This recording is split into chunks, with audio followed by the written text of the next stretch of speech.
Unfortunately, SAL principles are often most shunned in those sections of society where it is most needed. Worse still, some parents and leaders of students in these same sectors actually perpetuate the problem. From some so-called civil rights leaders who primarily promote grievance over proactivity and potential, to parents who instill seeds of failure by negatively affirming their own child's lack of worth. Our nation too often fails our students who are most vulnerable to negative peer pressure and most at risk of sliding into lifestyles that perpetuate intergenerational poverty. To illustrate this point, consider the words of Felicia Cockrell, an African-American woman. Before I share her quote, let me summarize Felicia's amazing story, a story I have highlighted in detail in my upcoming book. Felicia was raised on the infamous South Side of Chicago. Growing up, Felicia experienced the presence of structural inequality and other difficult realities of being black while living on the wrong side of the tracks. To her everlasting credit, she was able to practice self-action leadership in a big way. This resulted in her doing well academically, qualifying to attend safer, more prestigious magnet schools, and eventually graduating from Purdue University with a degree in engineering. She has since served her country abroad in the Navy and worked for a Fortune 100 company making a six-figure salary. She presently works as an engineer for the power grid of a major U.S. city and is the proud mother of two. Before she could seriously dream about achieving such impressive accomplishments, Felicia had to learn about and exercise SAL. This included developing the courage and self-confidence to respond maturely to negative peer pressure, which she did. In her own words, quote, "Peer pressure is a big problem with inner city youth. Of course, it is likely a problem with all youth, but I think it's more intense in the inner city because there is a lot of pressure to be, quote-unquote, black. The black stereotype is you don't care about work, you don't care about anything except clothes and the opposite sex. And these attitudes are perpetuated throughout the community. So if those things aren't a high priority for you, people think there is something wrong. Worse still, if you don't like those things, you get talked about. And when I say talked about, I mean you get talked about. You get reamed. You can't talk about college and you're not supposed to like school. My peers would make fun of me for being smart and they would call me white girl because I talked proper and I liked Seinfeld. Close quote. If the problem only persisted among one's peers, it would be a much more manageable situation. But when it extends to parents and leaders, the problem becomes virtually unsolvable on a collective scale.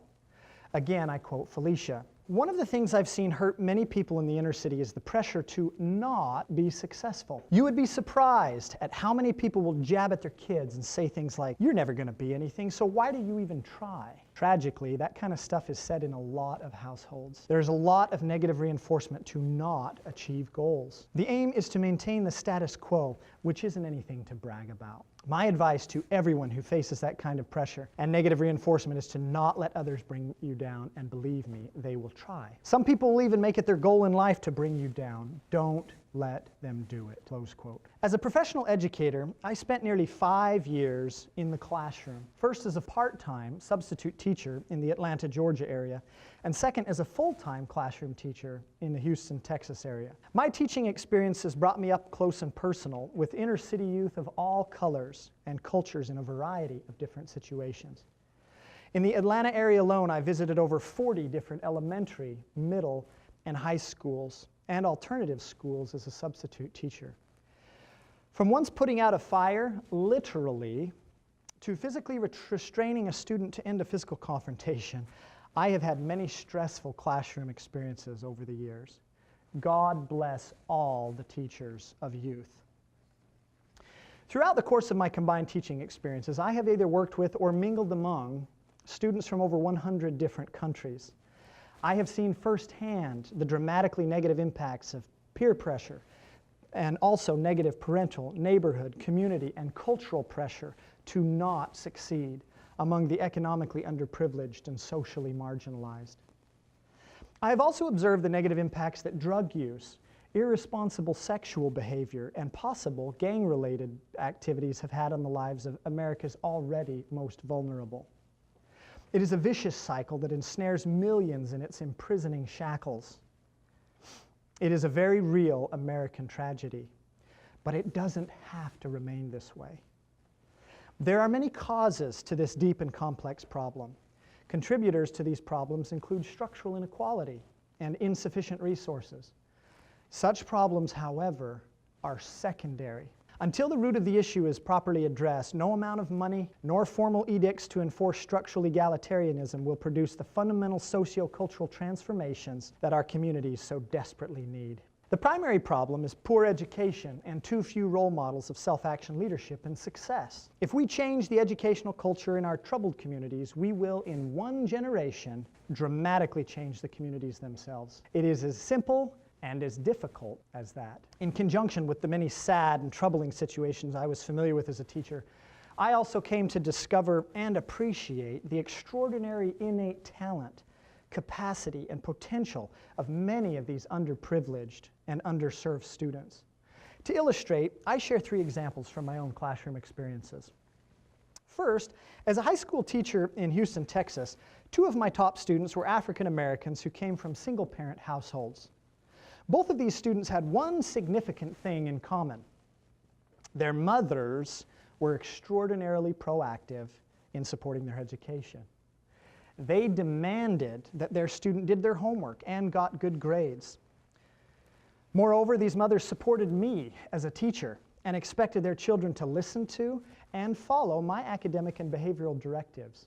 They were actively involved in their students' lives.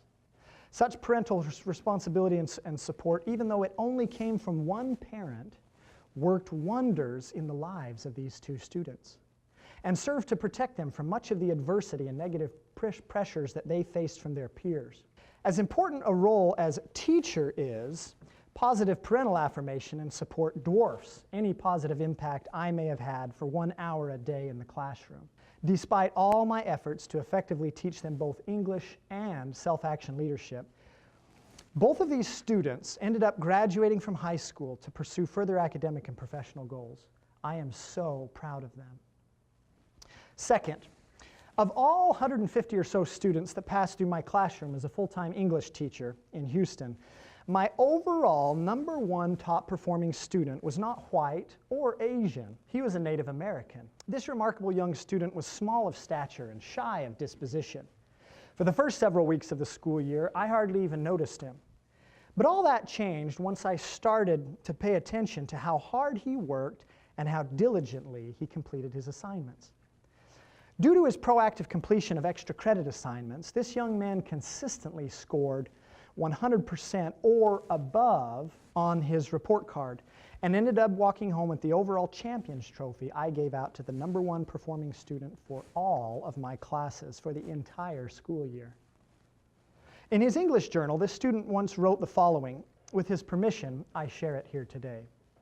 Quote, "English is my worst subject and has been throughout all these 9 years, but now I feel like it's all about to change. And Mr. Jensen has helped in this realization. He teaches English unlike any of my previous English teachers, and I like it. It's a shame not many of my colleagues notice how good they have it. They don't even try. I try, and well, my grades from last semester proved it. I was the greatest achiever by having the greatest average in the first, second, and third 6 weeks. I also had the highest semester grade. Just saying, it's something to be proud of, and I am. It's just that I am surprised. English is my weakest subject. And by accomplishing this achievement, I was baffled. Sure, intellect played a role, but I believe effort dominated the outcome of my grade. And Mr. Jensen helped me make an effort. One time, Mr. Jensen talked to the class and basically said, if you want to pass my class, make an effort. Now do you see how lucky we are?" Close quote. This student in my 9th grade English class went on to graduate in 2013 and then to attend the University of Texas at Austin, one of the most prestigious public universities in the great state of Texas. My last story comes from an experience I had substitute teaching at Campbell High School in Smyrna, Georgia, suburban Atlanta. Campbell is one of the most diverse campuses in the Cobb County School District in suburban Atlanta, with students hailing from over 40 different countries. One day, while substitute teaching for a weightlifting class, I met a talented young African-American student named LeVar Welch that I'll never forget. Because of the subject matter of the class I was teaching, I was quite bored, and most of the students were bored too. As I anxiously babysat a mostly idle group, I took notice of this one particular young man who, unlike many of his listless peers, was busy at work on an art project. The piece he was working on was an artistically romantic rendition of the name of a fellow student and his girlfriend. Impressed by his work, and recognizing that there was still a lot of time left before the bell would ring, I praised the young man for his skill and effort, and asked him if he would make me a similar piece, with my name and the name of my girlfriend at the time, who now also happens to be my wife. Obviously flattered, but perhaps even a bit surprised by my effusive praise, LeVar beamed and eagerly acquiesced to my request. I still have his work today. It sits framed in my home office to remind me not only of my love for Lena, my wife, but of the remarkable potential that often lies untapped inside of the minds and hearts of underprivileged youth. If you are a professional artist, this may seem like a simple work of an amateur. But for me, a bumbling idiot when it comes to drawing anything, and as an educator who desperately desires to see the full flowering of every student's potential, this small act of service and the quality of its creation left a deep impression on me. Keep in mind that this student completed the entire piece in about 1/2 of one class period, and notice the creativity and detail with which he added his own unique signature in the bottom right-hand corner. Talk about a budding entrepreneur as well as an emerging artist. Here is a young man with everything he needs to succeed internally. I often wonder if his external environment of parents, educators, mentors, and leaders saw the same light that I saw and were as quick to praise and encourage him. I hope they were, but if he was like so many other young people in underprivileged communities, he may not have been. It has been nearly 6 years since that young man kindly created this cherished piece of artwork for me. Who knows where LeVar Welch is today? Perhaps he is a college graduate. Maybe he is even a successful professional artist or graphic designer. I don't know for sure, but I hope he is doing well and that he continues to bless the lives of others by pursuing his extraordinary talents. What I do know is that he, like every student of every race and gender, has limitless potential. What a tragedy it is when parents, teachers, and leaders choose to focus on limitations rather than on potential.